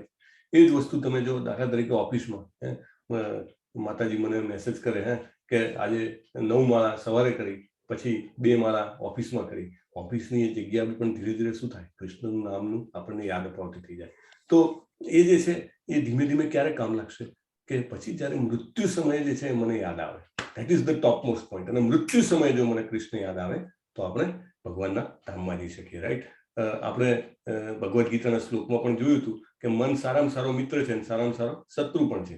સુખદેવ ગોસ્વામી પણ કહે છે કે આપણે પ્રાણીઓને પકડે શિકારી તો એને જો બાંધીને ના રાખે તો એ ભાગી જાય. એવી રીતે આધ્યાત્મિક જીવનમાં આપણે આગળ વધીએ ને તો આપણે ઓવર કોન્ફિડન્ટ નહીં થઈ જવાનું. એટલે હું એમ માનું કે ચલો હું આગળ વધી ગયો, હવે મને કોઈ ચિંતા નથી, મને કામ, ક્રોધ, લોભ, મોહ, મદ મત્સર પરેશાન નથી કરી શકતા, તો એ ભાગી જશે મારી જે. એટલે હંમેશા સાચો માણસ કોણ હોય છે, જે હંમેશા સજાગ રહે, જાગતે રહો. એવી રીતે હું વચ્ચે તમને પૂછું છું ભાઈ છો ને તમે મારી યાર, એવી રીતે જાગતા રહો એમ. એટલે મનની ક્રિયાઓ પર આપણે નજર રાખીએ. સુખદેવ ગોસ્વામી એવું કહે છે, તો ધેટ વિલ હેલ્પ અસ. મનને તાલીમ આપવાથી શું થાય, મનની સાથે મિત્રતા નહીં કરવાની, એવું કહે છે. Don't make it a friend. એને ટ્રીટ કરો, એને ડિસિપ્લિન કરો, એવું અહીંયા આગળ કહેવામાં આવે છે. ભાગવતમનો 5મા ખંડનો 6થા અધ્યાયના 3જા શ્લોક પર કહેવામાં આવ્યું છે કે શિવજીનો ઉદાહરણ આપ્યું છે. તો બહુ મહાન વ્યક્તિત્વ છે, બરાબર, વંદનીય છે, પણ એના દ્વારા આપણને કહેવામાં આવ્યું છે કે વી હેવ ટુ બી, આપણે હંમેશા આપણા મન ઉપર ભરોસો નહીં રાખીને, કારણ કે આપણને છેતરી શકે, એટલા માટે આપણે હંમેશા એની પર વોચ રાખવી જોઈએ. મોટા મોટા યોગી પણ જે હોય છે એ પણ બચી શકતા નથી. આજે હું સાંભળતો હતો બ્રહ્માજી જે છે, બ્રહ્માજી પણ એકવાર કૃષ્ણજીને દ્વારિકામાં મળવા જાય છે, પ્રભુપાદ કહેતા હતા, અને ભાગવતમમાં આવે છે. તો એમને પણ આમ એક જાતનો થોડું ઈગો ને કે મારું આખું સામ્રાજ્ય, પૃથ્વીના આ બધું લોક જે છે, ભૌતિક લોક, એ તો બ્રહ્માજીના અંદરમાં આવે, રાઈટ. બ્રહ્માજીનું લોક સૌથી ઉપર. એ કયું લોક આપણે વાત થઈ હતી? હરે કૃષ્ણ, હરે કૃષ્ણ. 1 2 3 4 5 જલ્દી જવાબ આવી જવો જોઈએ ભાઈ. સત્યલોક, બ્રહ્મલોક, સત્યલોક, ધર્મલોક કહેશે. આ બ્રહ્મલોક અને સત્યલોક, રાઈટ. તો એ સૌથી ઊંચું. એટલે બ્રહ્માજીને એકદમ જેને કહેવાય ને કે થોડો ગર્વ થઈ ગયો કે કૃષ્ણજી તો પૂર્ણ પુરુષોત્તમ પરમેશ્વર, પણ એ તો મારા અંદરની જે પ્રકૃતિ જે છે એમાં આવ્યા છે. એટલે એકવાર દ્વારિકામાં મળવા જાય છે ભગવાનને. એટલે ઓફિશિયલી જે મળવાનું હોય તો વચ્ચે ડેફિનેટલી સિક્યોરિટી વાળો આવે, દ્વારપાલને કહે કે ભગવાનને જઈને કહો કે બ્રહ્મા આવ્યા છે. એટલે દ્વારપાલ પાછું પૂછવા આવે છે કે ભગવાન પૂછે છે કે કયા બ્રહ્મા આવ્યા છે. એટલે બ્રહ્માને એવું થયું કે કયા બ્રહ્મા, એટલે મારા સિવાય કોણ છે, કે હું આખી ભૌતિક જગતમાં રચના કરનારો હું છું, કે ચતુર્મુખી બ્રહ્મા. એમને કહો કે ચતુર્મુખી બ્રહ્મા, 4 હાથવાળા બ્રહ્મા. અને હા, સનત કુમારના પિતા. કારણ કે ઘણી વાર જે છે ને, જેના પુત્રો બહુ આગળ વધ્યા હોય અથવા એની બહુ નામ હોય ને, તો એના માતા પિતા હંમેશા ગર્વ લે. હું આનો ફાધર છું, કે બરાબર, હું આનો બાપ છું, એમ. એવી રીતે તો કે હું સનત કુમારનો પિતા છું. મેં અંદર ગયા અને પછી એને લઈ જાય છે. તો કે ભગવાન તમે મને કેમ પૂછતા હતા કયા બ્રહ્મા? ભગવાન કે અચ્છા તમને ખબર નથી? કે ના, કે અહીંયા આગળ ઘણા બધા બ્રહ્મા મીટિંગ માટે આવ્યા છે, તમને દેખાતા નથી. એટલે ભગવાને પછી પ્રદર્શિત કર્યા. 1000 મુખવાળા પણ બ્રહ્મા છે, રાઈટ. ભગવાન બ્રહ્માજીનું તો ક્વોડ્રાપલ પ્રોસેસર છે. એ પણ આપણને જોરદાર લાગે કે ઓહો, આ આખી સૃષ્ટિ કેવી રીતે પૃથ્વી ફળે, અને પેલો પૃથ્વીને સૂર્ય કેમ ટકરાઈ નથી જતા, ને એવું બધું મેનેજ કરે છે, બરાબર. પણ 1000 મુખવાળા પણ બ્રહ્મા છે ને એવું પણ બ્રહ્માંડ છે, રાઈટ? એટલે કહેવાનો મતલબ છે કે દરેકને પોતાનું અભિમાન હોય, તો અભિમાનને જે માયા છે કોઈને છોડતી નથી. તો આપણે મનને એટલા માટે હંમેશા તાલીમ આપવું જોઈએ. Just we have to be alert રહેવાનું. નહીં તો આ બધું જે છે એ આપણને ભક્તિમાં આગળ વધવામાં તકલીફ કરે. તો વૈદેહી ભક્તિ જે છે એ નિયમો અને પ્રત્યેની જવાબદારી માટે છે. અને રાગાનુગા જે છે એ આપણે નેક્ટર ઓફ ડિવોશનમાં બહુ સરસ ડિટેલમાં જોશું, એટલે ડોન્ટ વરી. પણ એ કુદરતી વસ્તુ છે, સ્વયંભૂ રીતે જેને કહેવાય કે આ કરશે છે. દાખલા તરીકે જપ કરવી, મંગળા આરતી કરવી, તો ક્વોલિટી જેમ જેમ વધારતા જઈએ દેટ હેલ્પ્સ. સાંભળવાને યાદ રાખવાના તબક્કાઓ જે છે એ પ્રભુપાદ આમાં સમજાવે છે, પુસ્તકમાં છે, તમે જરૂર વાંચજો. તો શ્રવણદાસથી શરૂઆત થાય, કૃષ્ણની કથા સાંભળવાની ઈચ્છા થાય. પછી વર્ણાદાસ કે જે કૃષ્ણ કથા સાથે જોડાયેલી હોય અને એનું ખરેખર એક્સેપ્ટન્સ થાય કે નહીં, એ વાત સાચી છે, કૃષ્ણજી છે. અને ધીમે ધીમે સ્મરણાવસ્થા કે યાદ રાખવાનું આપણને ઈચ્છા થાય, ભગવાનના જપ કરવાની ઈચ્છા થાય. અનુસ્મૃતિ, સતત આપણને અવિરત અને એકાગ્રતાથી સ્મરણ થાય. સ્મરણદાસ એટલે અખંડિત અનુસ્મૃતિ જેને કહેવાય ને કે નોન સ્ટોપ. અને સંપત્તિદાસ કે આપણે હંમેશા રિયલાઇઝ હોઈએ કે હું આત્મા છું અને શ્રી કૃષ્ણનો અંશ છું અને મારે એમની સેવા કરવાની છે. So that is how. તો 5 મુખ્ય સંબંધો જે છે આપણે લેવલ 1માં પણ વાત કરેલી છે, એટલે વધારે ડિટેલમાં નહીં જવું. પણ મોસ્ટ ઇમ્પોર્ટન્ટ જે છે એને માધુર્ય કહેવામાં આવે. એટલે કૃષ્ણજી સાથે નો સંબંધ છે, એ જે રાધારાણીનો સંબંધ છે એ. અને કેમ એને બેસ્ટ કહેવામાં આવે છે?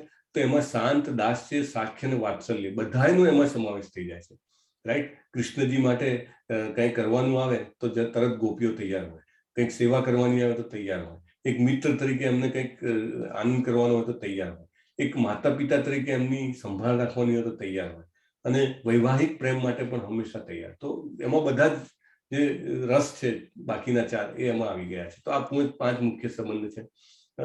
તો શું કરવું જોઈએ? તો જેવી રીતે કીધું છે, વ્રજમાં રહો, કૃષ્ણનું સ્મરણ કરો, જે ભક્તો હોય એના પગલે ચાલો. શા માટે આપણે હંમેશા જેને કહેવાય કે શ્રીલા પ્રભુપાદના પગલે ચાલવાનો પ્રયત્ન કરીએ છીએ, રાઈટ?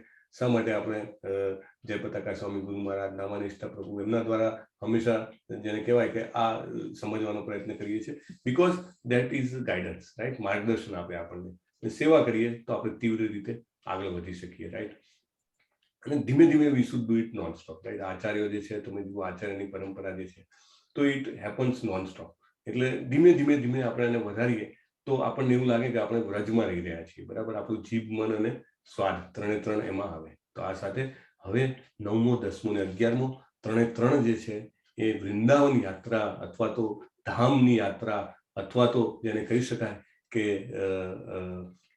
પ્રભુના ધામ વિશેની માહિતી આપે છે. બહુ જ સરસ શ્લોક છે, 3 શ્લોક છે. We will cover in around 10 minutes, 10 to 12 minutes.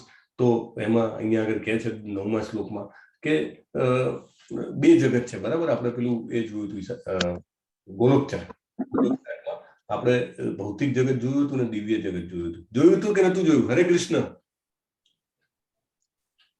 હરે હરે કૃષ્ણ. કૃષ્ણ. જોયું હતું ને? તો ભૌતિક જગત છે એ 1/4 છે, બરાબર? 4થો ભાગ છે. અને આધ્યાત્મિક જગત છે એ 3/4 છે.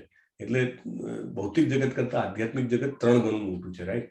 પણ એવું કહે છે કે આધ્યાત્મિક જગત કરતા પણ આપણા ભૌતિક જગતનું જે મથુરા ગામ જે છે ને એ બહુ જ ઇમ્પોર્ટન્ટ છે, સુપર ઇમ્પોર્ટન્ટ. કેમ?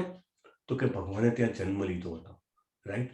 ભલે ભૌતિક દેખાય, અત્યારે આપણે ત્યાં જઈએ કે આ લોકોનું કે ગામ છે યાર મથુરામાં, યાર એના કરતા તો આપણે ત્યાં સારું યાર, લાઈટો 24 કલાક છે ને, રોડ પેલા ખડબચડા નથી ને, હવા જરા ચોખ્ખી છે અને વસ્તુઓ જરા મળી જાય છે ને એવું. એટલે પણ નો, એ ચશ્મા પહેરીને જ નહીં જવાનું આપણે, બરાબર? એ લાલ કલરના ચશ્મા કાઢી નાખવાના. કયા ચશ્મા પહેરવાના આપણે? એકદમ ટ્રાન્સપરન્ટ. કેમ? તો કે ત્યાં કૃષ્ણજી જન્મ્યા હતા. અને એવું ખુદ રૂપ ગોસ્વામી પ્રભુપાદ લખે છે, રાઈટ? રૂપ ગોસ્વામી કોણ હતા ખબર છે ને? કૃષ્ણ લીલામાં રૂપ ગોસ્વામી કોણ હતા? હરે કૃષ્ણ. એક મિનિટ, કોને પૂછવામાં આવશે? જિગ્નેશ પ્રભુ છે? બોલો માતાજી. યસ, રૂપ મંજરી. રૂપ મંજરી. હરે કૃષ્ણ. યસ, રૂપ મંજરી હતા. પરફેક્ટ. તો રૂપ મંજરી ખુદ રાધાજીના સખી આવીને કહે છે કે આ ધામનું એટલું, રાઈટ? તો એટલા માટે મથુરા ઇઝ મોર ઇમ્પોર્ટન્ટ.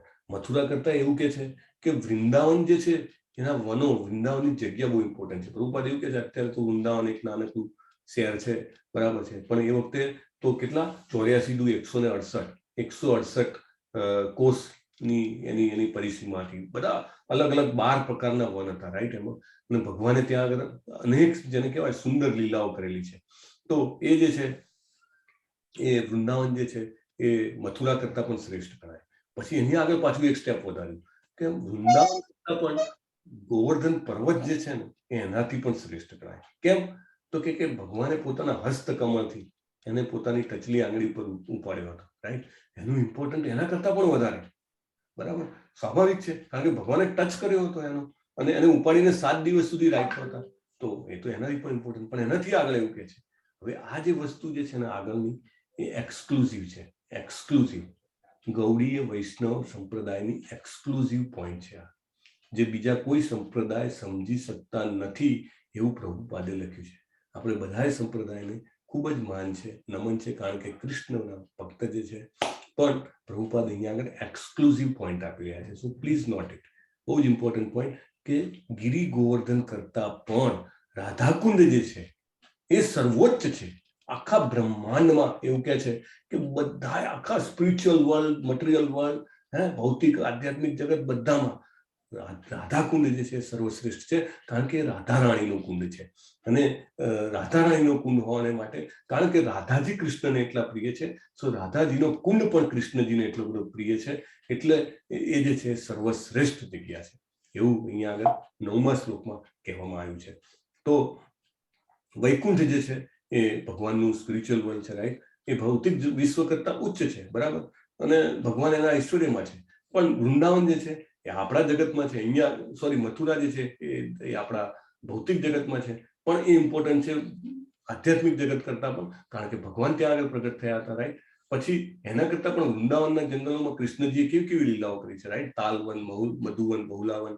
આ વખતે પ્રભુજીએ સરસ વ્યવસ્થા કરી છે. ઇવન માયાપુરમાં પણ આપણે રોજ અલગ અલગ વૈષ્ણવો જે કહેવાય એકદમ સોલિડ નોલેજ વાળા, એમની વ્યવસ્થા કરીને એ લોકો આવીને આપણને પર્ટિક્યુલર જગ્યાનું મહત્વ સમજાવે, રાઈટ. અને ત્યાં આગળ આપણને સરસ કીર્તન ને બધું કરાવે. તો એવી જ રીતે આ વખતે પણ આપણી પાસે સરસ જે છે એમની વ્યવસ્થા કરી. The best of Vrindavan, who can tail the best about Vrindavan, એમની વ્યવસ્થા કરી છે. પણ આ વનોમાં ભગવાનની લીલાઓ કરી છે. તમે અહીંયા ફોટામાં દેખાશે કેટલું સરસ. આ નિધિવનનો ફોટો છે, right. So many people would have gone. ત્યાં જઈએ તો લાગે કે ભગવાનની રાસલીલા અહીંયા જ ચાલે છે.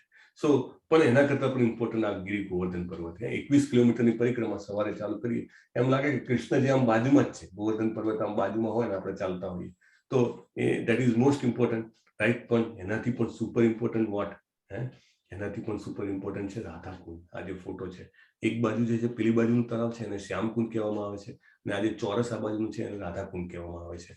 અને રાધાકુંડ જે છે એ બહુ જેને કહેવાય કે શ્રેષ્ઠ છે. ચૈતન્ય મહાપ્રભુ આવ્યા ત્યારે, કારણ કે ગોસ્વામીઓને એમને ઓર્ડર આપેલો, 6 ગોસ્વામીને, કે તમે ત્યાં આગળ જઈને રહો. અને વૃંદાવન, આખું વૃંદાવન મથુરા ધામ છે ને એ નેસ્ત નાબૂદ થઈ ગયું. જ્યારે ગૌતમ બુદ્ધ આવ્યા એ વખતે આખું બધું જે છે આખું એને એ કરી નાખ્યું હતું. પછી તો બીજી બધી કેટલી બધી પ્રજાતિઓ આવી, અને જેને કહેવાય ને કે ખંડેર જેવું હતું. એટલે એમને 6 ગોસ્વામીને મોકલ્યા. નહીં તો 6 ગોસ્વામી તો એમની મંજરી હતા, રાઈટ. કૃષ્ણજીના અવતારમાં એમની સાથે લીલા કરવા આવ્યા હતા. તો એમને તો એમની સાથે જ રહેવું હોય. કોઈ પણ ભક્ત હોય, આપણને ખબર પડે કે આપણી યારે ભગવાન છે, તો ભગવાનથી છૂટા પડવાની કેમ ઈચ્છા થાય આપણને? ન થાય, રાઈટ. પણ ભગવાન આદેશ કરે કે ના, અહીંયા આગળ તમારું કામ અલગ છે, તમે જાઓ અને વૃંદાવન મથુરાને આખું જેને કહેવાય કે પુનર્જીવિત કરો. એ 6 ગોસ્વામીઓ ત્યાં આવેલા અને ધીમે ધીમે એમને એક એક કરીને બધા જ જે સ્થળો છે કર્યા.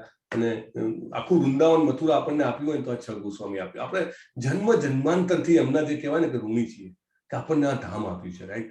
આપણે આજે પણ જ્યારે એમને યાદ કરીએ તો આપણા મનમાં એ આવવું જોઈએ કે એમને પ્રભુને છોડીને વૃંદાવનમાં રહ્યા અને જેને કહેવાય કે આપણને આ ધામ આપી ગયા. તો એમને પણ ચૈતન્ય મહાપ્રભુ જ્યારે મળવા આવ્યા, એ વખતે તો બધું ચાલીને જ થતું હતું, રાઈટ. મળવા આવ્યા તો કીધું, પ્રભુ બધું બરાબર, પણ રાધાકુંડ નથી મળતો. અને ચૈતન્ય મહાપ્રભુ શોધતા અને એક તળાવ હતું ત્યાં આગળ ગયા. ત્યાં આગળ એમને જેવું અંદર ગયા તો તરત જ જેને કહેવાય કે મત્ત થઈ ગયા, અને કે આ જ રાધાકુંડ છે. અને પછી જે ગોસ્વામીઓએ ત્યાં આગળ જેને કહેવાય કે સરસ મોટું તળાવ વિકસાવી દીધું. અને અત્યારે પણ તમે જાઓ તો બહુ જ મોટું વિશાળ તળાવ છે. અને ઉન્નત ભક્તો જે છે એ રાધાકુંડમાં રહેવાનું પસંદ કરે છે, કારણ કે ત્યાં આગળ જે છે રાધા રાણીની જે સખીઓ જે છે ને, જે રાધા રાણીને હેલ્પ કરે છે, એમનો આપણને આશીર્વાદ મળે છે. એકચ્યુઅલી આખી આ સાયન્સ જે છે કેવું છે, દાસ દાસાનું દાસ દાસાનું દાસ દાસાનું દાસ એવું છે. આપણે ઇસ્કોનમાં દીક્ષા આપે તો પાછળ જેન્ટ્સ હોય તો દાસ લગાવે, લેડીઝ હોય તો દેવી દાસી લગાવે. કેમ? તો કે આ સાયન્સ જ એવું છે કે હું જેટલાની હું સેવા કરું, હું દાસ દાસાનું દાસ દાસાનું દાસ થઉં તો એટલો અનુગ્રહ ભગવાનનો વધારે આવે, રાઈટ? તો એવી રીતે રાધા રાણીની સખીઓ જે છે એ જે રાધા રાણીને હેલ્પ કરી રહી છે એમની આપણને સેવા મળે. સો ધેટ હેલ્પ્સ અસ અ લોટ, અને વૃંદાવન માટે આપણે જે છે શું કરવું જોઈએ? આપણે આ પુસ્તકો વાંચવા જોઈએ, રાઈટ? આપણે માળા કરતા કરતા બહુ ધ્યાનથી માળા કરીએ, બને એટલા એના ઓફેન્સીસ ન કરીએ, અને એ કરીએ તો આપણે આપણી જાતને તૈયાર કરી શકીએ, રાઈટ? હા, વાત સાચી છે શોભા માતાજી. યસ, માયાપુરમાં પણ, કારણ કે Mayapur is a replica of Vrindavan. Radha રાણીએ જાતે માયાપુરની રચના કરી છે, એટલે એમને બધા જ જે સ્થળો છે ત્યાં જાતે બનાવ્યા છે. અહીંયા જે 3 જે ફોટા જે છે ને, એકચ્યુઅલી શ્રી કૃષ્ણના પુત્રના પુત્ર વજ્રનાભજી એ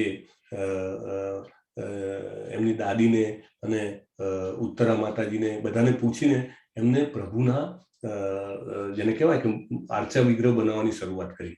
તો જે પહેલો ભાગ જે છે એ જેને કહેવાય કે ધડ સુધીનો, માથું અને ગળું, એટલો જે ભાગ છે એ એક્ઝેક્ટ ગોવિંદ દેવજીને મળતો આવતો હતો. પછી બીજી મૂર્તિ બનાવી કે જેમાં ધડ એટલે જે શરીરનો પગ સુધીનો ભાગ, એ ભાગ મળતો આવતો હતો. તો I think that was Radha Madan Mohan, I think, I will have to check. અને ત્રીજો જે ભાગ છે નીચેનો એ રાધા ગોપીનાથ. તો આ 3 મૂર્તિઓ બનાવેલી, જે મુખ્ય મૂર્તિઓ જે છે એ ગોસ્વામીઓએ શોધી કાઢી અને ત્યાં ભવ્ય મંદિર બનાવ્યા. અત્યારે પણ તમે જાઓ, અમુક તો મંદિર એવા છે કે જે 7 માળનું હતું અને પછી એને અત્યારે 4 માળનું કરી નાખેલું છે. અને આ બધી જ જે મૂર્તિઓ જે છે જયપુરમાં લઈ આવ્યા હતા, કારણ કે ત્યાં આગળના જે મહારાજા હતા એ થોટ કે ઔરંગઝેબ એના અદર જે એનવીએસ લોકો જે છે ઈર્ષાઓ, એ લોકો ગમે ત્યારે એને હાનિ ન પહોંચાડે. એટલે અત્યારે જયપુરમાં એવું કહે કે એક દિવસમાં તમે આ 3 મૂર્તિના દર્શન કરો તો સાક્ષાત શ્રી કૃષ્ણજીના દર્શન કર્યા બરાબર છે. એક ગોવિંદ દેવજી છે, પછી રાજાની પુત્રી જયારે પરણીને ગઈ, આઈ થિંક કાંકરોલી, તો ત્યાં આગળ એ ગોપીનાથજીને લઈ ગઈ, રાઈટ? અને ત્રીજા છે Madan Mohan. So it's like that. Sorry, it is going over time, but it is very important, so I can't stop myself. It's wonderful. તો ઉપદેશામૃતના છેલ્લા 2 શ્લોક અદ્ભુત. છેલ્લા શ્લોકમાં ફરીથી એ જ કહેવામાં આવ્યું છે કે ગોપીઓ જે છે એ બધા જ આધુનિક ભક્તોની ઉપર છે, બરાબર? કારણ કે શ્રી કૃષ્ણ ઉપર સંપૂર્ણ રીતે નિર્ભર છે. અને ગોપીઓમાં શ્રેષ્ઠ રાધા રાણી છે, રાઈટ? અને રાધા રાણી કૃષ્ણને એટલા બધા પ્રિય છે એટલે સ્વાભાવિક છે રાધા રાણીનો કુંડ જે છે એ એની અહીંયા આગળ મહિમા કરેલી છે કે આખા બ્રહ્માંડમાં જેને કહેવાય ને કે મોટા મોટા ઋષિઓ પણ એટલા ભાગ્યશાળી નથી કે જે રાધા કુંડમાં જઈ શકે ને એમને એના દર્શન કરી શકે, એમાં સ્નાન કરી શકે. એટલે જેવી રીતે ભૌતિક પ્રગતિ હોય એવી રીતે આધ્યાત્મિક પ્રગતિ એક વસ્તુ છે. એના વિશે અહીંયા પ્રભુપાદ સમજાવે છે કે કેમ આધ્યાત્મિક પ્રગતિ થતી નથી. તો મોટા ભાગે જે લોકો જે છે એ કર્મી લોકોમાં આવે છે કે અથવા વિકર્મીમાં આવે છે. વિકર્મી મોટા ભાગના લોકો આજકાલના તો કેવા છે કે જે વેદોને અનુસરતા નથી, કે નથિંગ ઇઝ ધેર, રાઈટ? અને જે કામ કરે છે, આપણે કર્મ અકર્મ અને વિકર્મ ભગવદ્ ગીતાના લેવલ 1માં જ જોયું હતું. તો એવા લોકો છે. બીજા અમુક લોકો જે છે કે ઓકે યજ્ઞ ને બધું કરે, પુણ્ય ને યજ્ઞ દાન તપમાં વિશ્વાસ રાખે, તો એ લોકોને પુણ્ય વધારે થાય તો સ્વર્ગલોક કે સારા લોકમાં જાય, પણ ફરીથી પાછા મૃત્યુલોકમાં, સ્વર્ગે લોકે મૃત્યુલોકમ વિશંતિ. તો જ્યારે પુણ્યનો ક્ષય થાય તો ફરીથી મૃત્યુલોકમાં આવવું પડે, રાઈટ? તો એ સેકન્ડ સ્ટેજ. પણ જે આપણે હરે કૃષ્ણ મહામંત્રનો જપ કરીએ છીએ એ કૃષ્ણની ભક્તિમય સેવામાં આવે છે અને એ આપણને પુનર્જન્મથી પણ છુટકારો દેવડાવે છે. તો ભક્તો જે છે એમાં નારદજી, સનત કુમારો એ બધા આવે, રાઈટ? પણ એમાં શ્રેષ્ઠ જે છે ગોપીઓ જે છે એ હંમેશા રાધા રાણીને હેલ્પ કરવા તૈયાર હોય છે, રાઈટ? અને રાધા રાણી જે છે હંમેશા કૃષ્ણ માટે જેને કહેવાય કે તૈયાર હોય છે. એટલે એમનો જે છે એ કુંડ બહુ ઇમ્પોર્ટન્ટ છે. અને એટલા માટે સામાન્ય ભક્તો આપણને બહુ જ સરળતાથી મળે છે ત્યાં, એટલે આપણને એનું મહત્વ નથી સમજાતું. પણ રૂપ ગોસ્વામી મહારાજ સમજાવે છે કે જે કોઈ પણ, જો આ વાક્ય બહુ મહત્વનું છે, જે કોઈ પણ રાધા કુંડના પવિત્ર પાણીમાં એકવાર પણ સ્નાન કરે તો એ વ્યક્તિનો કૃષ્ણ પ્રત્યેનો શુદ્ધ પ્રેમ સંપૂર્ણ રીતે પ્રકટ થાય છે. રૂપ ગોસ્વામી મહારાજનું આ સ્ટેટમેન્ટ છે. સો આપણે એમાં જેને કહેવાય ને કે 100% શ્રદ્ધા વિકસિત કરી લેવાની બહુ ઇમ્પોર્ટન્ટ પોઈન્ટ છે, રાઈટ? એટલે રાધાકુંડમાં સ્નાન કરવું બહુ જરૂરી છે. એવું લખ્યું છે કે તમે ત્યાં જ રહો, પણ ત્યાં ના રહી શકો તો જેટલી વાર બની શકે એટલી વાર ત્યાં આગળ સ્નાન કરો. બહુ જ ઇમ્પોર્ટન્ટ છે. અને જેવું સ્નાન કરીએ ધીમે ધીમે આપણામાં જે છે શુદ્ધ પ્રેમ જે છે પ્રકટ થાય. શુદ્ધ પ્રેમ is very very rare, right? એટલે શક્ય તેટલી વખત કરો અને જેને કહેવાય કે મેક્સિમમ કરો. So with that we complete. Radhakund કી જય. શીલા પ્રભુપાદ કી જય. જય. તો બધાને મારે વિનંતી કરવાની છે કે પ્રભુ હવે 15 દિવસમાં એનાઉન્સ કરવાના છે વૃંદાવન યાત્રા. બહુ સરસ કે આપણને ઉપદેશામૃત પર ચર્ચા કરવાની તક મળી અને એમાં છેલ્લા 3 શ્લોકની તક મળી કે જેમાં રાધાકુંડનો, વૃંદાવન ધામનો, મથુરા ધામનો મહિમા છે. એટલે એના માટે તૈયારી કરવાની. તૈયારી એટલે હું એમ નથી કહેતો કે આપણે બિસ્તરા પોટલા બાંધીને તૈયારી કરવાની, માનસિક તૈયારી કરવાની. હું ત્યાં જઉં તો મને કૃષ્ણ જ યાદ આવવા જોઈએ. મને બીજું કાંઈ જેને કહેવાય ને કે બીજી ખામીઓ ન દેખાવી જોઈએ. કારણ કે યાત્રામાં જઈએ, અમારી હમણાં માયાપુરની યાત્રા થઈ, ઓલમોસ્ટ જેને કહેવાય કે very well plan, everything was plan. એક દિવસ બસ જરા લેટ આવી, રાઈટ? તો હંમેશા પેલું આપણું મનમાં આપણે હંમેશા વી શુડ બી હું અહીંયા ધામમાં શું કામ આવ્યો છું? હું કૃષ્ણને યાદ કરવા માટે આવ્યો છું, રાઈટ? બીજું કંઈ કામ તેમ આખું પાછું થાય, ઇટ્સ ઓલ રાઈટ. હું તો કૃષ્ણ માટે આવ્યો છું. હું ધામમાં છું ને એટલો સમય, 3 દિવસ 4 દિવસ, એ બહુ ઇમ્પોર્ટન્ટ છે. એ રીતે આપણે આપણી જાતને તૈયાર કરવાની અને ભગવાનને પ્રાર્થના કરતા રહેવાનું. કારણ કે ધામમાં જવું ને એમની કૃપા વગર શક્ય નથી. કાંઈ ને કાંઈ મુશ્કેલી આવી જાય. હવે તો પેલો ઓમિક્રોન આવ્યો છે. મેં પ્રભુને પૂછ્યું કાલે, પ્રભુ શેની રાહ જુઓ છે એનાઉન્સ કરવામાં? કે ઓમિક્રોનના ડેટા જોઈ રહ્યો છું. So, એ પ્રમાણે કરશે. બધાને વિનંતી છે, આપણા લેવલ 2 વાળા તો એક જણાએ પૂરી ફેમિલી સાથે આવવું જોઈએ, right? So please do plan. હરે કૃષ્ણ. હવે હરે કૃષ્ણ. હરે કૃષ્ણ. હરે હરે કૃષ્ણ.